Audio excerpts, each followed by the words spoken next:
أعوذ بالله من الشيطان الرجيم بسم الله الرحمن الرحيم الحمد لله رب العالمين والعاقبة للمتقين والصلاة والسلام على رسوله الكريم أما بعد فأعوذ بالله من الشيطان الرجيم بسم الله الرحمن الرحيم وإن يمسسك الله بضر فلا كاشف له إلا هو وإن يمسسك بخير فهو على كل شيء قدير. அன்பிற்குரிய அல்லாஹ் நல்லடியாளர்களே, ரசூலுல்லாஹி ஸல்லல்லாஹு அலைஹி வஸல்லம் அவர்கள் கூறினார்கள், அல்லாஹ் ரப்புல் ஆலமீன் முதலில் சொர்க்கத்தையும் நரகத்தையும் படைத்தான். சொர்க்கத்தை படைத்த பிறகு அல்லாஹ் ரப்புல் ஆலமீன் ஜிப்ரைல் அலைஹிஸ்ஸலாம் அவர்களை சொர்க்கத்துள்ளே அனுமதித்தான். சொன்னான், ஜிப்ரைலே, நான் படைத்த சொர்க்கத்தை எப்படி இருக்கிறது என்பதை நீங்கள் சொல்லுங்கள் என்பதை பார்ப்பதற்காக அல்லாஹ் ரப்புல் ஆலமீன் ஜிப்ரைல் அலைஹிஸ்ஸலாம் அனுப்பித்த பிறகு ஜிப்ரைல் அலைஹிஸ்ஸலாம் சொர்க்கத்துடைய அந்த சுவலையெல்லாம், சொர்க்கத்துடைய அந்த முத்துக்கள், சொர்க்கத்துடைய அந்த மாளிகைகள், இது எல்லாத்தையும் பார்த்து ஜிப்ரைல் அலைஹிஸ்ஸலாம் வந்து சொன்னார்கள், யா அல்லாஹ், என்னுடைய ரப்பே, நீ எப்படிப்பட்ட ஒரு சொர்க்கத்தை உருவாக்கி இருக்கிறீர் என்று சொன்னால், இந்த சொர்க்கத்தை அடைவதற்காக மனிதன் என்ன வேண்டுமானால் செய்வான், இந்த சொர்க்கத்தை அடைவதற்காக என்ன முயற்சி வேண்டுமானால் செய்வான், அப்படிப்பட்ட ஒரு சொர்க்கத்தை நீ உருவாக்கி வைத்திருக்கிறாய் என்று இந்த சொர்க்கத்தை பற்றி புகழ்ந்து ஜிப்ரைல் அலைஹிஸ்ஸலாம் அவர்கள் பேசுவார்கள். பிறகு அல்லாஹ் ரப்புல் ஆலமீன் வெளியேற்ற பிறகு திரும்ப அல்லாஹ் ரப்புல் ஆலமீன் சொர்க்கத்தில் சில மாற்றத்தை உண்டாக்குவான். மாற்றத்தை உருவாக்கிய பின்பு ஜிப்ரைல் அலைஹிஸ்ஸலாம் திரும்ப அல்லாஹ் ரப்புல் ஆலமீன் போகச் சொல்வான். இப்பொழுது போகும்பொழுது ஜிப்ரைல் அலைஹிஸ்ஸலாம் அவர்கள் சொர்க்கத்துடைய வெளியே பார்க்கிறார்கள், சொர்க்கத்துடைய வெளி மூடலை பார்க்கிறார்கள், எப்படி மூடப்பட்டிருக்கு என்பதை பார்க்கும் பொழுது இந்த செய்தியை ரசூலுல்லாஹ் சொல்லும்போது சொல்கிறார்கள், ஹுஃபத்தில் ஜன்னா பி மக்காரி, சொர்க்கம் என்பது கஷ்டத்தாலும் முசீபத்தாலும் சூழப்பட்டுள்ளதை ஜிப்ரைல் அலைஹிஸ்ஸலாம் கண்டு அல்லாஹ்விடத்தில் சொல்கிறார்கள், யா அல்லாஹ், நீ எப்படி இந்த சொர்க்கத்தை சூழ வைத்திருக்கிறாய் என்றால், எப்படி கஷ்டத்தால் மூழ்கடிக்கிறாய் என்றால், இந்த சொர்க்கத்தில் யாரும் நுழைய முடியாத அளவிற்கு கஷ்டத்தால் சூழப்பட்டுள்ளது என்பதை ஜிப்ரைல் அலைஹிஸ்ஸலாம் பார்த்து சொல்வார்கள் என்ற செய்தியை ஹதீஸில் பார்க்கலாம். ஆக இந்த ஹதீஸ் என்ன சொல்ல வருகிறது என்றால், சொர்க்கத்தை சாதாரணமா அல்லாஹ் ரப்புல் ஆலமீன் வெளிப்படையாக படைக்கும் பொழுது பார்ப்பதற்கு கண் குளிர்ச்சியாக இருந்தது. அடுத்ததாக அல்லாஹ் ரப்புல் ஆலமீன் சில மாற்றங்களை கொண்டு வந்தான். என்ன மாற்றம் தெரியுமா? சொர்க்கத்துடைய வெளிப்படை, சொர்க்கம் வெளியே இருந்து பார்க்கும் பொழுது கஷ்டத்தால் சூழப்பட்டிருப்பது போன்று அல்லாஹ் மூடிவிட்டான். அப்படி என்றால் முசீபத்தாலும் சோதனையாலும் கஷ்டத்தாலும் துன்பத்தாலும் அல்லாஹ் சொர்க்கத்தை மூடி இருக்கிறான் என்பதை ஹதீஸில் பார்க்கலாம். அப்படி என்றால் எந்த மனிதன் கஷ்டப்படுகிறானோ, எந்த மனிதன் வாழ்க்கையில் சோதனை கண்டு அந்த சோதனையில் தக்க பொறுமையை மேற்கொள்கிறானோ, அந்த சோதனைக்கு பதிலாக தான், அந்த துன்பத்திற்கும் அந்த கஷ்டத்திற்கு பதிலாக தான் இந்த சுவனச்சோலை நம்மளுக்கு கிடைக்கும் என்பதை இந்த ஹதீஸ் நமக்கு சொல்லித் தருகிறது. ஆக அன்பிற்குரிய சகோதரன், இரவு வணக்கம் என்பது கஷ்டமான ஒரு வணக்கம் தான். ரசூலுல்லாஹி ஸல்லல்லாஹு அலைஹி வஸல்லம் அவருடைய காலத்தில் ரசூலுல்லாஹ்வுடைய ஹதீஸ் நமக்கு எல்லாம் தெரியுமே, ரசூலுல்லாஹ் அவர்கள் நின்று தொழும் பொழுது ஆயிஷா ரலியல்லாஹு அன்ஹா அவர்கள் யதார்த்தமாக விளக்கை ரசூலுல்லாஹ்வுக்கு நெருக்கமாக கொண்டு போகும் பொழுது பார்க்கப்படுகிறது, ரசூலுல்லாஹ்வுடைய கால் வீங்கி விட்டது. தண்ணீர் தேங்கி, அந்த தண்ணீர் காலில் தேங்குமே, அந்த தண்ணீர் தேங்கி ரசூலுல்லாஹ்வுடைய கால் வீங்கி விட்டது. அந்த அளவுக்கு ரசூலுல்லாஹ் அதிகமாக நின்று வணங்குபவர்களாக இருந்தார்கள். இந்த காரணத்தையும் கேட்டார்கள், ஏன் ரசூலுல்லாஹ் இவ்வளவு நேரம் நின்று வணங்குகிறீர்கள்? அல்லாஹ் உங்களுக்கு முன்பின் பாவங்களை மன்னித்து விட்டான். ஒரு நபி நீங்கள், இறுதி நபி நீங்கள், உங்களுக்கு குர்ஆன் வழங்கப்பட்டது, இவ்வளவு நேரம் நின்று வணங்கக்கூடிய காரணம் என்ன? 5 வேளை தொழுதால் சொர்க்கம் இருக்கு என்ற ஹதீஸில் சொல்லப்பட்டுள்ளது. அதனை தாண்டி உபரியான வணக்கம் சாதாரணத்தில் ஏன் என்று கேட்டபோது ரசூலுல்லாஹ் என்ன சொன்னார்கள்? அஃபலா அகூன அபுதன் ஷக்கூரா, ஒரு நன்றியுள்ள அடியானாக இருக்க வேண்டாமா என்பதை ரசூலுல்லாஹ் அவர்கள் சொன்னார்கள். ஆக அன்பிற்குரிய சகோதரன், ரமதானுடைய மாதம் பொன்னான மாதம். இப்படிப்பட்ட பொன்னான மாதத்தில் இரவு வணக்கம் சற்று சிரமமாக இருந்தாலும் அந்த சிரமத்தை அல்லாஹ்வுக்காக பொறுத்து கொண்டு இப்படிப்பட்ட இரவு தொழுகையில் ஆழ்ந்த கவனத்துடன் தொழ வேண்டும் என்பதை இப்படிப்பட்ட ஹதீஸ்கள் நமக்கு விளக்கிறது. அன்பிற்குரிய அல்லாஹ் நல்லடியாளர்களே, இன்று தராவி தொழுகையில் சூரத்துல் மாயிதா மற்றும் சூரத்துல் அன்ஆம் ஓதப்பட்டது. 5வது மற்றும் 6வது சூரா குர்ஆனில் நாம் பார்த்துள்ளோம். மாயிதா என்று சொன்னால் உணவு தட்டு என்ற ஒரு பொருள் இருக்கிறது. உணவு தட்டு என்றால் இது இந்த காலத்தில் எப்படி பயன்படுகின்றால், மாயிதா என்று சொன்னால் டைனிங் டேபிளுக்கு சொல்வார்கள். பொதுவாக பயன்படக்கூடிய ஒரு வேர்டு என்றால் மாயிதா என்று சொன்னால் டைனிங் டேபிள். எப்படிப்பட்ட டைனிங் டேபிள்? எதில் உணவுடைய வகைகள் எல்லாம் வைக்கப்பட்டு பரிமாறப்படுமோ அப்படிப்பட்ட ஒரு டேபிளுக்கு தான் மாயிதா என்று சொல்வார்கள்.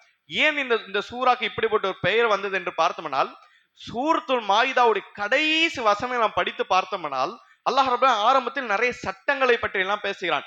எப்படிப்பட்ட பிராணிகளை அறுக்க வேண்டும், எப்படி அறுக்கக்கூடாது, இன்னும் அறுக்கக்கூடிய சட்டங்கள், நாயை வளர்க்கக்கூடிய சட்டம், இதை பத்திலாம் அல்லாஹ் ஆரம்பத்தில் நிறைய சட்டத்தை பற்றி பேசி கடைசியில் சூரா முடியும் பொழுது அல்லாஹ் எப்படி பேசுகிறான் என்றால் ஈசா அலைஹிஸ்ஸலாம் ஒரு சின்ன வரலாறு சொல்கிறான். என்ன வரலாறு?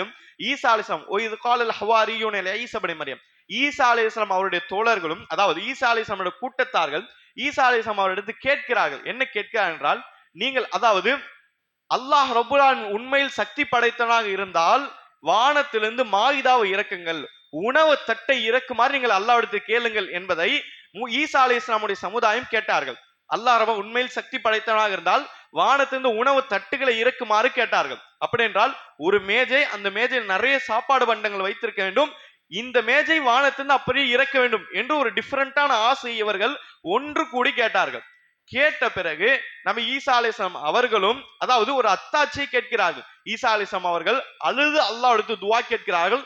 துவா கேட்ட பின்பு சற்று நேரத்தில் வானத்திலிருந்து மாயிதா இறக்கப்படுகிறது, உணவு தட்டு இறக்கப்படுகிறது. ஒரு மிகப்பெரிய நீண்ட தட்டு, நிறைய உணவு பண்டலங்கள் வைக்கப்பட்டு இருக்கிறது, ஒரே தட்டாக இறக்கப்படுகிறது. அந்த தட்டுக்கு பேர் தான் மாயிதா. இந்த தட்டு இறங்கிய பின்பு அவர்கள் சாப்பிட்டார்கள். அவர்களுக்கு யாரெல்லாம் நோய்கள் இருந்ததோ இந்த உணவின் காரணமாக அந்த நோய் தீர்க்கப்பட்டு அவர்கள் வயிறார சாப்பிட்டார்கள். எந்த கூட்டத்தார்கள் கேட்டார்களோ அவர்களெல்லாம் சாப்பிட்டு வயிறு நிரம்பி உட்கார்ந்தார்கள். உட்கார்ந்து கண்ணுக்கு நேராக அல்லாஹ்வுடைய அத்தாட்சியை கண்டார்கள். அல்லாஹ்வுடைய அத்தாட்சி வானத்திலிருந்து ஒரு விஷயம் இறக்கப்படுகின்றால் எப்படி ஈமான் அதிகரிக்கும், இது அனைத்தையும் கண்டார்கள். கண்ட பிறகு வயிறு நிரம்பி சாப்பிட்ட பின்னு ஒரு விஷயத்தை புரிந்து கொள்ள வேண்டும்.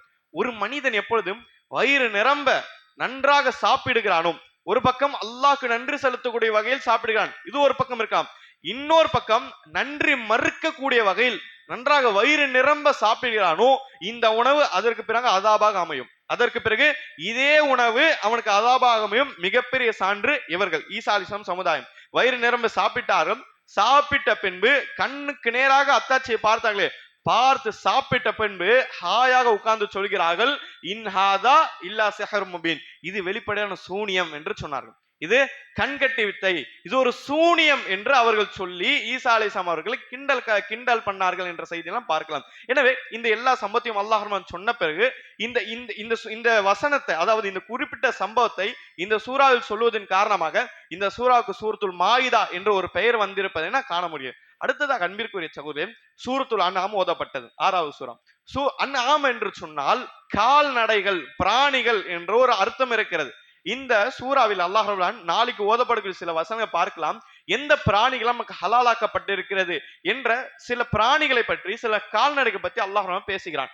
எனவே இந்த பிராணிகளை பற்றி பேசுவதன் காரணமாக, கால்நடைகளை பற்றி பேசுவதன் காரணமாக இந்த சூறாக்கு அன்ஆம் கால்நடைகள் என்ற பெயர் வைத்திருப்பதையும் பார்க்க முடிகிறது.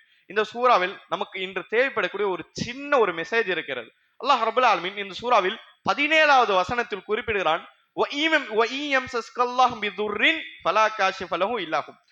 அல்லாஹ் சொல்லி காண்பிக்கிறான், ஒருவேளை அல்லாஹ் ரப்புல் ஆலமீன் இந்த மனிதர்களுக்கு ஏதாவது தீங்கு செய்ய வேண்டும் என்று அல்லாஹ் நினைத்தால் ஃபலா காஷிஃப லஹு இல்லாஹு, அந்த தீங்கை தடுப்பவர்கள் யாரும் கிடையாது. ஒருவேளை அல்லாஹ் ஒரு நல்லதை நாட வேண்டும் என நினைத்தால் அலா குல்லி ஷைஇன் கதீர், அல்லாஹ் மிக சக்தி படைத்தவன், எல்லா விஷயத்திலும் சக்தி படைத்தவன், இந்த நல்லதை தடுப்பவர்கள் யாரும் கிடையாது என்பதை அல்லாஹ் சொல்லி காண்பிக்கிறான். இந்த வசனம் எதை சொல்லி காண்பிக்கிறது? அல்லாஹ் ஒரு தீங்கை நாடணும் என்று நினைத்தால் இந்த தீங்கை யாரும் தடுக்க முடியாது.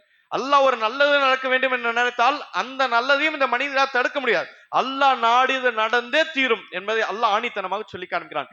இது எதனை சொல்லி காண்பிக்கிறது தெரியுமா? அன்பிற்குரிய அல்லாஹ் நல்லதாகலையும் குர்ஆனில் சில வசனங்கள் இருக்கிறது, அது மூளைத்தனமான வசனங்களாக கருதப்படும். அப்படி என்றால் நிறைய வசனங்களுக்கு தாய்மையான வசனங்கள் சில வசனம் கருதப்படும்.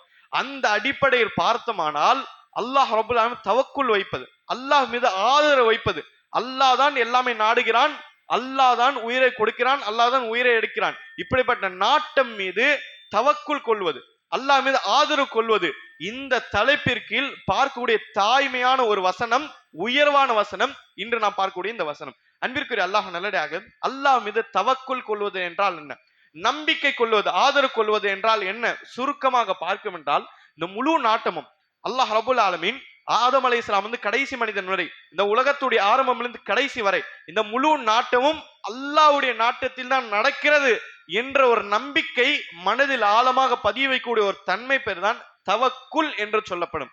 அன்பிற்குரிய அல்லாஹ் நல்லடியார்களே, அல்லாஹ் மீது எப்படி தவக்குல் கொள்ள வேண்டும், எப்படி நம்பிக்கை கொள்ள வேண்டும், அல்லாஹ்வுடைய நாட்டத்தின் மீது எப்படி ஈமான் கொள்ள வேண்டும் என்பதை ரசூல் அவர்கள் ஹதீஸில் சொல்லி காண்பிக்கிறார்கள்.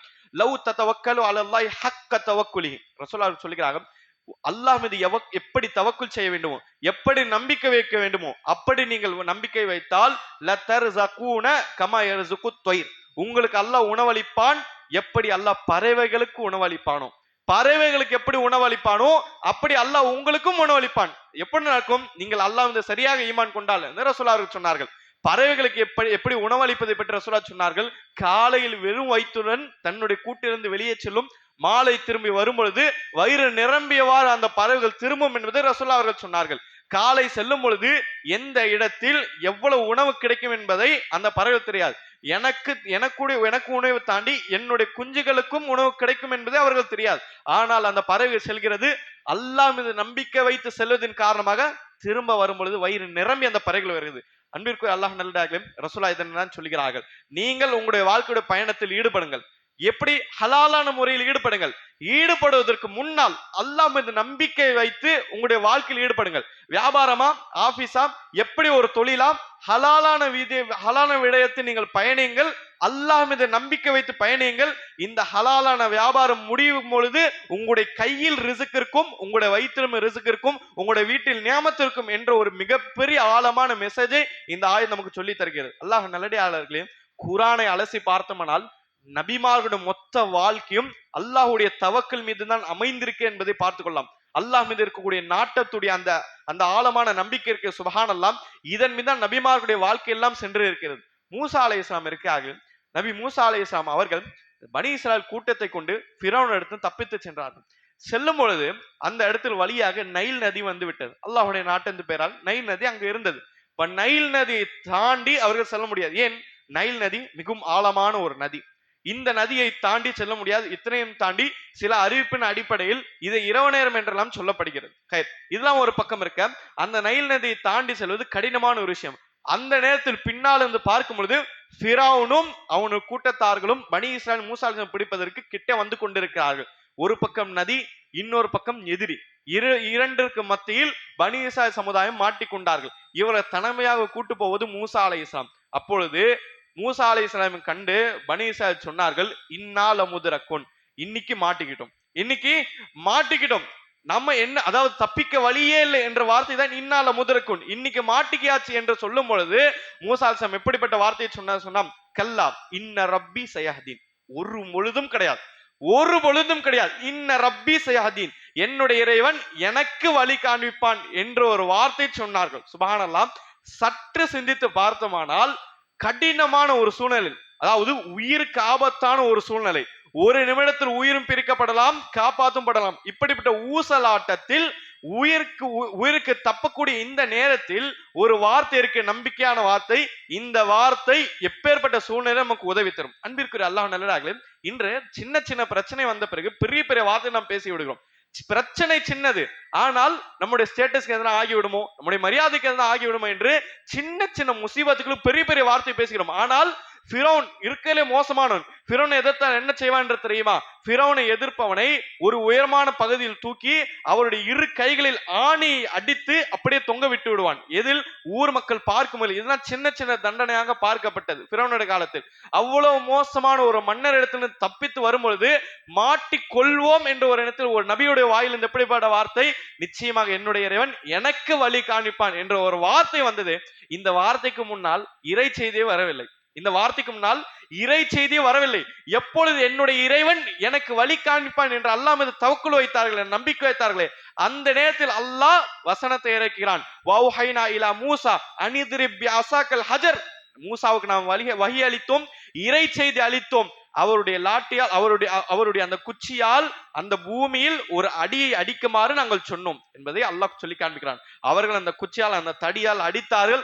அடித்த பின்பு ஃபன் ஃபலக், அதாவது 12 பிரிவாக இந்த நைல் நதி பிரிந்தது. ஏன்? இந்த பனி இஸ்ராயல் சமுதாயம் 12 கூட்டமாக இருந்தார்கள். வித்தியாசமான கூட்டமாக 12 கூட்டம் இருந்தார்கள். இவர்களுக்காக 12 பிரிவுகளாக இந்த நைல் நதி பிரிந்தது. குர்ஆனோட சில வசனம் பார்த்தோம்னால் ஒவ்வொரு ஆளையும் மலை அளவுக்கு உயர்ந்து அது பிரிந்திருந்தது.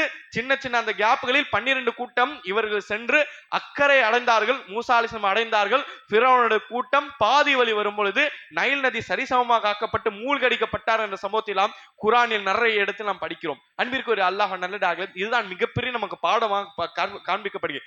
இன்னைக்கு அல்லாஹ் மீது தவக்குல் இல்லாத காரணமாக, அல்லாஹ் மீது எப்படி நம்பிக்கை கொள்ள வேண்டுமோ அப்படி நம்பிக்கை கொள்ளாததன் காரணமாக வாழ்க்கை டிப்ரெஷனாக இருக்கிறது.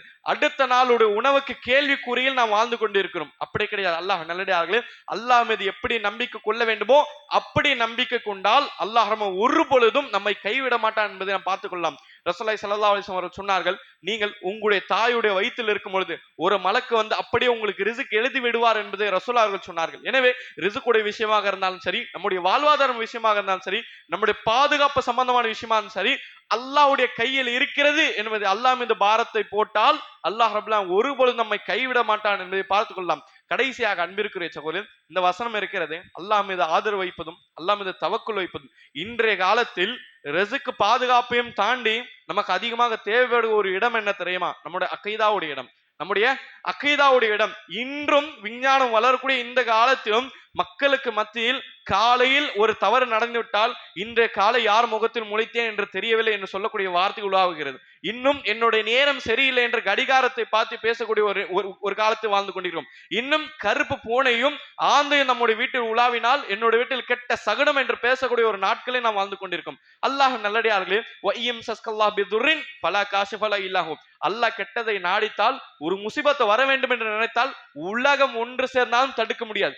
அதுவே அல்லாஹ் உங்களுக்கு நல்லதை நாடினால் அதுவே இந்த உலகம் அது இரட்டிப்பாகி ஒன்று சேர்ந்தாலும் அல்லாஹ் நாடக்கூடிய நாட்டத்தை யாராலும் தடுக்க முடியாது. அதில் ஆணித்தனமாக நாம் இருக்க வேண்டும் என்பதை இப்படிப்பட்ட வசனங்கள் நமக்கு கற்றுத்தருகிறது. அல்லாஹ் ரப்புல் ஆலமீன் இப்படிப்பட்ட வசனங்களுடன் நம்முடைய வாழ்க்கையை பயணித்து மேலும் இப்படிப்பட்ட வசனங்களுடன் மரணிக்கூடிய பாக்கியத்தை வல்ல ரஹ்மான் நம் அனைவருக்கும் நசீப் செய்வானாக.